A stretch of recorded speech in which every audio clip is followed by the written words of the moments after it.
We're going live right now. Good afternoon, everyone, to the inaugural edition of LitFest X. This is the first ever online, virtual, and social media driven literary festival. We have with us Rajdeep Sardesai. He is, as you would all know, one of India's most recognized and respected journalists. In a career that it started in 1988, he has been an anchor, editor, columnist across TV and print. He was the city editor for Times of India in Mumbai at the age of 26. The editor of NDTV and later set up the IBN 18 network, including CNN IBN, IBN 7, and IBN Lokman. He's the former president of the Editors Guild, and he has won several national and international awards, including the civilian honor Padma Shri in 2008. Rajdeep was one of those journalists who been tracking elections, has been writing about them, about politics in India in general, and his book 2014, The Elections That Changed India, was the bestseller in 2014 last year. We have with us right now to quiz him on just how elections change a country, and it's a good time to be talking about it because it's been over a year since the elections took place in 2014, and we are back now in election fever and election mode, of course, for a very important state of Bihar. On that note, Rajdeep, take us through what do you think about the interplay between the central elections as well as now for the Bihar elections. What do you think has happened since you wrote the book, and now we are on to this new state election? I think if you look at May 2014, and now we are October of 2015. I wouldn't say in the typical Hindi way, Zameen Asman ka farak hai. That would be very wrong to say. I think politics is a continuum. It goes through various periods of turbulence, ups and downs. You could say this, that in 2014, it was Narendra Modi all the way. Not just in the general elections, but even in the state elections that followed, in Jharkhand, in Maharashtra, in Haryana, even to some extent in Jammu and Kashmir. Mr. Modi's popularity was sky high.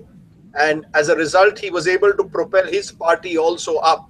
I think he benefited, of course, in 2014 from the anger against the ruling Congress, whether it was in the general elections or whether in a state like Maharashtra or Haryana. There was so much of anger and anti-incumbency that Mr. Modi was the beneficiary of that. That was in 2014. In 2015, we've seen the election in Delhi, where clearly Arvind Kejriwal was able to convince a large number of voters that even if you want Modi for PM, you should choose me for CM. And I think now we have in Bihar a similar strategy being attempted by Mr. Modi's critics, which is that Mr. Modi is in Delhi, he's your prime minister, you are electing a chief minister, Nitish Kumar is a better option for chief minister, is what the opposition says, and the BJP is once again putting all its eggs in Mr. Modi's basket. So it's interesting to see that even though we are in 2015, the BJP strategy is still very much a 2014-like strategy.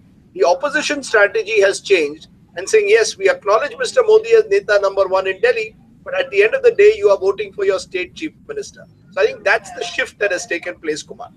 So you're seeing that the battleground is no longer at a national level. It is very much just on the ground. It's very localized, very specific. Absolutely. And I think that's increasingly true of Indian elections. I think you have, of course, exceptions, wave elections that take place every now and then. And to some extent, the 2014 general elections was a wave election in large parts of the country. But increasingly, when you fight state elections, they are fought on local factors with local candidates trying to appeal to people, to more local constituencies. That is why caste perhaps plays an even greater role in a state or a civic poll in a Bihar than it would in a national poll. Which is why, of course, people also are keenly looking at their local MLAs and their performance. So I think that matters. I think elections, you're right, become more localized as you go down the chain. The municipal election, the panchayat elections are fought on local factors, and so are state elections. So I think Bihar is going to be about who does Bihar believe is best for Bihar. They're not worried about, frankly, what happens at the center. They want to know who is best for Bihar at the moment. And are you seeing this as a major departure, given that, like you mentioned, 2014 was a wave election? But are you seeing this as a departure to say that Bihar is not a mini wave in itself, or do you think, it is still a smaller amount of the same thing? That's an interesting way to put it, because if you see in 2010, Nitish Kumar, along with the BJP, swept Bihar. They won Right. more than 190 seats out of 240, more than 200 eventually, actually, out of the 240 seats. Now, that was a wave election. But as maybe we are heading back to a phase of normal, what I would call normal election that are fought on local factors. There will be exceptions to this rule every now and then, but I think that's what you have. Even if Arvind Kejriwal, won 67 out of 70 seats, it was essentially because he got his arithmetic right. He managed to take away a large part of the Congress vote and built a formidable sort of vote for himself versus the BJP. I'm not even going to call Delhi a wave election in that sense, even though the numbers show it was much more a decline in the Congress from which he benefited. In Bihar, this time it's a more normal election, which is being fought region by region, constituency by constituency. But the margin, eventually, one side will win by a large margin, I believe. Whoever wins will perhaps win by 30, 40 seats, and then you'll think it's a wave. I don't think it's as much as a wave as people looking at what, as I said, benefit them locally. So if they feel Nitish is best for them, they will vote for him. If they feel Mr. Modi will be able to provide Bihar the best option, they'll vote for Mr. Modi. I think the voter today is less confused than he was 10, 20 years ago. We think he's confused. Actually, he is very clear in his mind what he wants. Either he teaches someone a lesson, as he did in 2014, or he invests some hope in some new candidate. Now, I wouldn't call it a wave, but I would certainly call it a maturing of the Indian voter. Right. So clearly you're not seeing that big singular figure, charismatic, overriding factor in the Bihar elections, right? So it's not, like you mentioned, it's not that we have Mr. Modi already in power at the center, and there was a big wave election last year. You don't see that having a role in the Bihar elections. See, look, what is charisma? Who is charismatic? Is Arvind Kejriwal charismatic?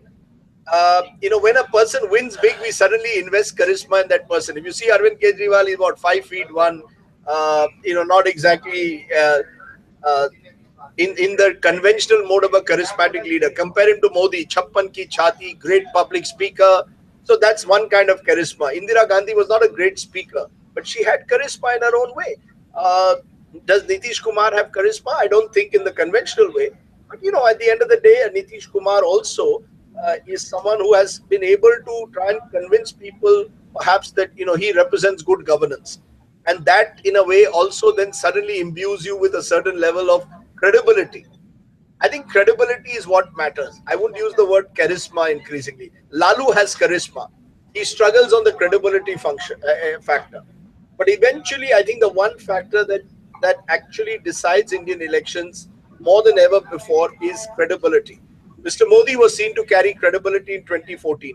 Manmohan Singh, who is the most uncharismatic person you could perhaps get in political terms, was suddenly seen to have credibility in 2009.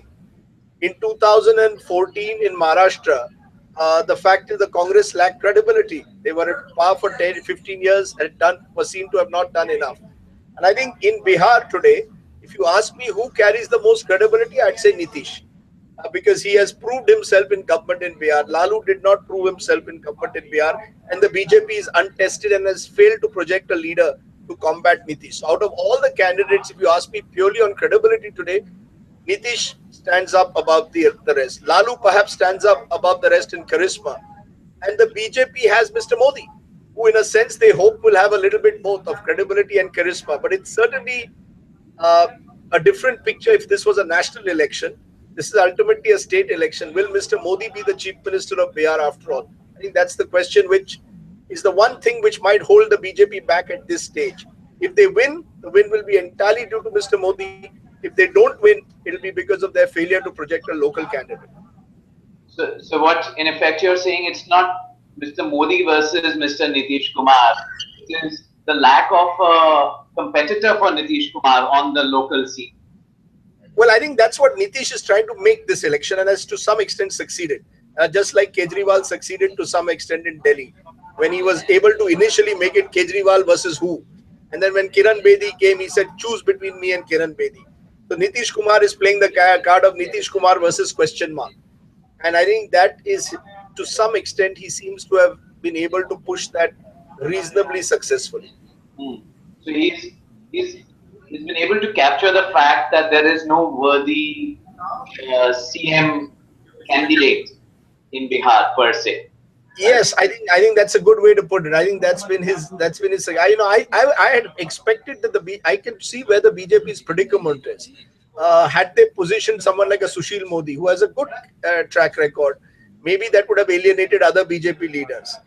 But I think that was a risk worth taking. But what happened is, after Delhi and after the faux pas in projecting Kiran Bedi, I think the BJP is a little tentative about projecting a local leader unless they are 100% convinced that the local leader can lift the party. But I Right. think what they fail to recognize is, like in Nitish Kumar, Bihar has seen a tried and tested leader, and one who over time they've learned to trust. Right, right. Shifting gears a bit, some of the core ideas which you wrote about in 2014 in the book, uh, which one or two do you think still sort of stands true even today in the current scenario? Well, one of them is clearly the decline of the Congress. I think it's a secular decline which has continued over the years. There have been minor successes every now and then, but overall, if you look at since 1980, post 1984, I would go back as late as that. The Congress is a party in secular decline, and even in Bihar, the Congress is a very marginal player. So I think that's one factor which is a running theme through my book, which again is reflecting in this BR election, that the Congress is a party facing a serious existential crisis. The other theme increasingly is that politics is increasingly about people looking for strong leadership. Strong and effective leadership is a major factor for politics today. Mr. Modi was able to provide that in 2014, offer hope. People are looking for hope from their leaders. People are, so cynical about politicians that if someone comes and is able to offer hope and a track record to back that hope, people are willing to invest in that person. They invested in Mr. Modi in 2014. Uh, they invested in Mr. Kejriwal in 2015 in Delhi in the belief that he represented change. I think it's important for politicians to be seen as change agents, not be status quoist. New India, younger India is constantly looking for change. In 2014, Mr. Modi was very successfully able to capture that mood and the aspirations of that young India. We'll have to see whether Nitish Kumar is able to do that. But I think that's the one running theme I'm seeing. There's a desire to have leaders who are change agents, and there is the secular decline of the Congress, which means there is a vacuum today which needs to be filled in by some other party, some other force. And you're one of the few journalists who have written such an exhaustive, book on elections, and on that too on a particular year in India at a time which I would say was a very momentous election in recent history in India.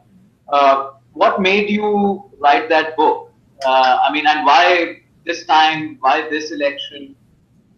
There are a variety of factors. One is, of course, the fact that I think every or most journalists have a kida somewhere. As journalists, we are not taken seriously. We write 800 words, 750 words, or at least I always felt that way. Or we did these programs on TV. Next day, they are forgotten. I wanted to have something more permanent. I felt a book was one way of going the next level.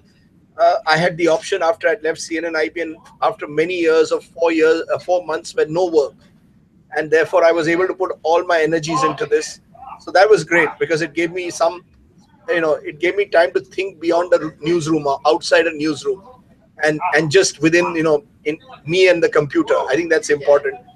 And I think 2014, in some way, the way the elections were fought, the fact that I had tracked Modi over the years, the fact that Mr. Modi then becomes prime minister with his historic mandate, it all came together. And I thought this was an election which deserved to be recorded. And I was very surprised when I did try to do research. Very few Indian elections are documented. I mean, in the US, every election leads to about 25 books being put out. Wow. And in India we don't do it. And as a journalist, I think we have a ringside view, which I think always, I don't think we do enough with it. Sure. Switching gears back, to the book and some of its tenets today. One of the interesting things that we are seeing now is, whilst we spoke about Mr. Kejriwal, winning the elections, post the general elections, and now you've got Bihar. But the Modi factor by itself, where do you see that has come? How has it changed? In the last year, after the elections, after you writing the book, just that factor by itself, for a minute, keeping aside Bihar, keeping aside Delhi, but by Sure. itself. Look, I think in 2014, this country suffered from four deficits. There was a leadership deficit. Dr. Manmohan Singh was seen as a weak leader, and Indians wanted a prime minister who was more assertive, who was seen to sort of be out there, more communicative, not a silent prime minister who was seen to be under the shadow of 10 Janpaths. So there was a leadership deficit. There was also an economic deficit. This was a country that we thought whose time had come economically, but was growing suddenly at only 5%. There was a high rate of joblessness. Inflation was in double digits, and no government can survive that. So I think there was a sense that the economy was in a state of drift. There was also, interestingly, what I would call some kind of a cultural deficit, a feeling that we had lost our sense of being what it means to be Indian. That we needed a sort of fresh dose of patriotism, of being made to feel strong, a strong nation once again. Now, some would sort of link that to Hindutva politics, and there was that element also that our Hinduness in some way at times is mocked by the so-called liberal secular elite. We need to strike back. But I would say it was much more a sense of feeling that India had become a weak country. So weak leadership, weak economy, a weak sense of nationhood. Along comes Mr. Modi, who sort of embraces these three themes and says, "Look, I'll provide you strong leadership. I'll get the economy back on track, and I represent India first, a sense of nationhood." And I think he was able to do that and pitch that extremely successfully. Now, 18 months later, some reality checks are there. I think Mr. Modi has been very successful on the first factor. He's provided a sense of strong leader. It's a very visible PMO. It's a communicative, visible PMO. He's there everywhere. He's in San Francisco one day. He's in Japan one day. He's everywhere. I mean, I wish he was a little bit more in farmer suicide belts, but that's his choice. He's chosen to be far too much, I think, abroad than actually being in some of the suicide belts or some of the areas where I would have liked to see him in India, particularly in a drought year. But he has provided a sense of strong, visible leadership. The economic deficit, I think that's the problem. I don't think we've still seen the kind of economic revival that we were hoping for. I think many of industry thought this was a T20 match. Mr. Modi would come, instantly hit sixes, and the economy would be revived. That hasn't happened. So I think that's where there's the real question mark that remains. The third is the question of the nationhood deficit. I think Mr. Modi has been successful in creating a sense of pride among a number of Indians that, look, we are going to be there with the Zuckerbergs of the world. We are out there, and the world now is looking at India with renewed hope. He's been able to do that. What he hasn't been able to do is, I think, and this I say in the book, is I think we are not still sure what direction India is going to move ahead in. All these smart cities, all these are lovely concepts. The fact is, this is also a country with a high rate of joblessness, a high poverty line, where the price of dal tomorrow can go over $200. And I think those are issues, where farmers still commit suicide. So our sense of nationhood will only be true when actually we are able to make ourselves a more equal, diverse society. So I think on all three issues, Mr. Modi still is under test, but I think he's been more successful in providing strong, visible leadership, less successful with his views on nationhood or with his views or in getting the economy back on track. But I would say it's unfair to judge Mr. Modi in 18 months. I think we should judge him at the end of 5 years. People have elected him for 5 years. We should judge him over that 5 year period. I that is one thing which I certainly agree on. I think what's the other thing which I have noticed, and I'm sure you have as well, because the last election, like you mentioned, was a wave election, was also an election in India which saw unprecedented media splurge by everyone contesting it, and certainly the winning party as well. That the fallout has also been that the way people have been discussing that kab aayenge achhe din, or what's happening, etc. I mean, previously, so the previous government which we had for two successful 5 year terms, I have not seen as much discussion on social media or amongst general population to say, oh my god, prices are going up, oh my god, the rupee is falling, oh my god, oil is spiking, and everything could be linked and blamed to either the PMO or the government or the leader of a ruling party. But in the last 1 year, what we have really seen is that suddenly, if dal prices go up, you'll say, oh, you voted for a certain government and look what's happened. If onion prices go up, you'll see a flurry of WhatsApp messages saying, I saw a very funny one which said, one poor man talking to the other saying that, onion prices are up. And that guy says, it's your doing because you voted for this government. So do you see that it's been a little bit of a double-edged sword where this barrage of interactivity during elections has actually increased the propensity amongst the general public to now start picking holes or start really critiquing the government, irrespective of whichever government it is, but the government and saying, what's going on. Look, I think there are you make a good point, but I think there are two or three reasons for it. One is the scale of the victory of Mr. Modi and the majority that he got raised expectations. As I said, many people actually thought this is a T20 match. Mr. Modi is here, he's going to change the world, and Mr. Modi is that kind of a person. He's a bit like Ronald Reagan in that sense. Good morning, America. It was good morning, India. I have come tomorrow. Sunshine, India. I have come. The sun is out. We're going to, the good times are here. I think he raised expectations. So naturally, then people will ask every time something goes wrong. But you told us, बहुत हुई महंगाई की मार अब की बार मोदी सरकार was one of his slogans. Now every time prices go up, people will remind him of that. Or if where he's been more successful, there's no big ticket corruption. But God forbid, if one big corruption case comes up involving his government, people will say, Bhrashtachar, बहुत हुआ भ्रष्टाचार अब की बार मोदी सरकार. They'll ask him that, right? Because he's personalized politics. So it's a double-edged sword. It's his strength. It's also his weakness. The second point is that I think we live in the age of this constant instantaneous media. You and I are talking at this moment. It's going out there. There's no place to hide today, whether it's social media, whether it's TV. It's all 24/7. So today's news is tomorrow's history. So if Mr. Modi achieves something today, he gets credit for it for a day. Tomorrow, God forbid, something goes wrong, he'll get he'll be cursed for it. So I think 24/7 media and social media is also a double-edged sword because it enables instantaneous communication, but it also it leads to instantaneous opprobrium. I think that's the worry and the concern that Mr. Modi and others must have. Just I know we are coming to an end. Just another 5 minutes.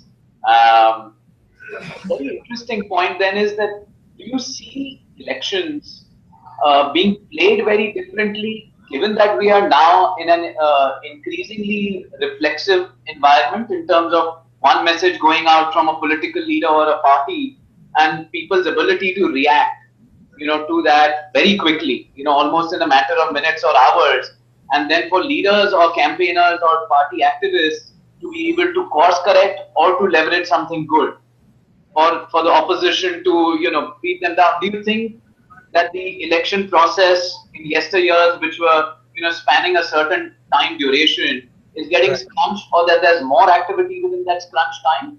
Absolutely. I think that like everything else in life, even elections have become faster, furious, and some would say more exciting, but I would say certainly faster and furious because you have to react instantly. You can't allow us issue to simmer for a long time. And I think that happened in Bihar, for example. Mohan Bhagwat made certain statements on reservation, uh, and maybe the BJP found suddenly that the goalposts had changed. Until then, the election was all about Lalu's Jungle Raj. Then the election became about backward versus forward for a while. And Mr. Modi's sole focus on development agenda was somewhere getting lost. Now, I think in elections, therefore, you have to be much quicker today on your feet. You've got to be able to respond much faster than you could, say, 5 or 10 years ago, or forget about 20 years ago, but even 5 years ago. Elections now require instant response.